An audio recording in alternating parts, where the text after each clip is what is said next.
दोस्तों Allahabad high court ने police के लिए सख्त निर्देश जारी किया है। दोस्तों किसी भी तरीके से झूठी एफआईआर या सूचना देने वालों के खिलाफ जो है मुकदमा दायर करना होगा। किसी भी तरीके से झूठी एफआईआर या फिर मलेशियस इरादे से या फिर बदला लेने के इरादे से जो एफआईआर दर्ज कराई जाती है दोस्तों, इसको लेकर high court Allahabad high court का एक बड़ा फैसला है। इसमें यह भी समझिएगा दोस्तों, अगर मैट्रिमोनियल डिस्प्यूट है या फिर किसी तरीके का लैंड डिस्प्यूट है तो ये एक बहुत अहम फैसला होने वाला है उत्तर प्रदेश के लिए दोस्तों।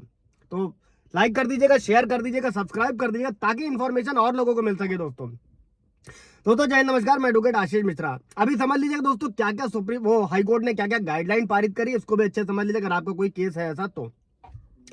दोस्तों अगर जांच से पता चलता है कि एफआईआर झूठी जानकारी पर आधारित, जो इन्वेस्टिगेशन ऑफिसर होगा वो कानूनी रूप से बाध्य होगा कि वो भारतीय नागरिक सुरक्षा संहिता की धारा 215 के तहत दोस्तों सूचना देने वाले के खिलाफ औपचारिक शिकायत दर्ज करे। इलाहाबाद हाईकोर्ट ने यह भी चेतावनी दी है कि अगर पुलिस ऐसा नहीं करती है तो पुलिस अधिकारी पर बीएनएस की धारा 199 के सबसेक्शन बी के तहत, यानी कि सरकारी कर्मचारी द्वारा कानून के निर्देशों का पालन न करना, इसके तहत पुलिस के खिलाफ विभागीय कार्रवाई करी जाएगी और उसके लिए उत्तरदायी होंगे।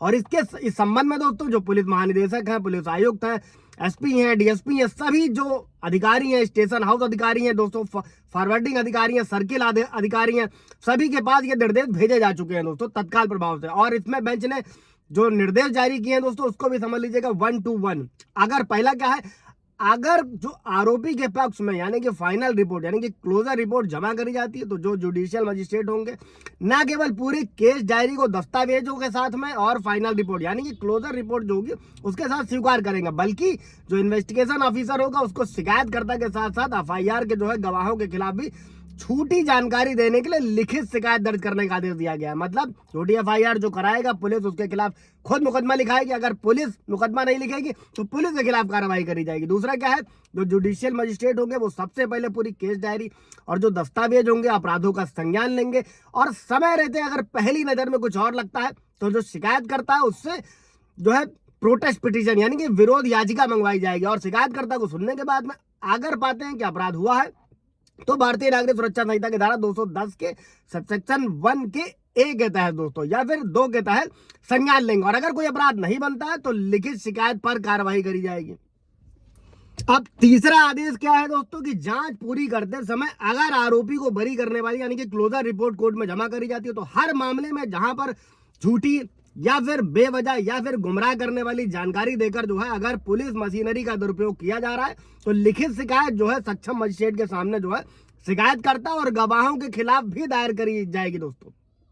तो सोचिए मैट्रिमोनियल डिस्प्यूट में जो 498 या 35 में झूठी एफआईआर कराई जाती है, अगर ऐसा पाया जाता है तो तत्काल प्रभाव से उनके खिलाफ भी कार्रवाई होने वाली है। इसी के साथ में बीएनएस की धारा 193 के तहत जो क्लोजर रिपोर्ट के मामले में जो पुलिस है वो संबंधित न्यायिक मजिस्ट्रेट को जो है वो पूरी शिकायत के रूप में एक रिपोर्ट प्रस्तुत करेगी दोस्तों, ताकि शिकायतकर्ता और गवाह के खिलाफ जो है बीएनएस की धारा 212 और 217 के तहत जो है अपराधों का संज्ञान लिया जा सके। मतलब इस जो भी झूठी गवाही देगा या झूठी एफआईआर लिखाएगा उसके ऊपर बीएनएस 212 और 217 के तहत कार्रवाई करी जाएगी दोस्तों।